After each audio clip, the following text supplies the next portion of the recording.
அரசு 2025-2026 பட்ஜெட்டில் மிகப்பெரிய மாற்றத்தை கொண்டு வந்துள்ளது.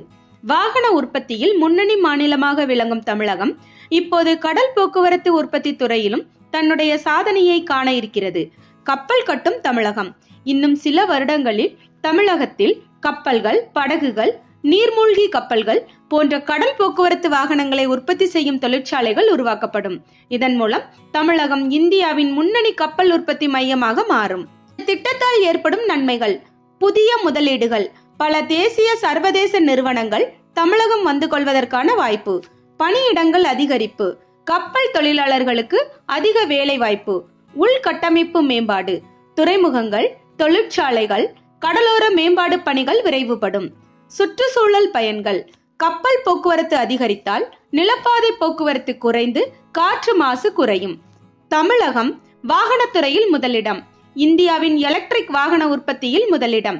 கார், பைக் உற்பத்தியில் முன்னணி மாநிலம். இனி கப்பல் உற்பத்தியிலும் இந்தியாவை தலைசிறந்த இடத்துக்கு கொண்டு செல்லும். தமிழகத்தின் கடலோர மாவட்டங்கள் சென்னை, தூத்துக்குடி, கடலூர் ஆகியவை இந்த திட்டத்தால் மிகப்பெரிய வளர்ச்சி பெறும். வெளிநாட்டு முதலீடுகளும் அதிகரிக்கும். இது இந்தியாவுக்கு புதிய பயணம். இது ஒரு சாதாரண வளர்ச்சி அல்ல. இந்தியாவின் கடல் தொழில்நுட்ப வளர்ச்சிக்கு தமிழகம் புதிய கதவை திறந்து வைத்துள்ளது.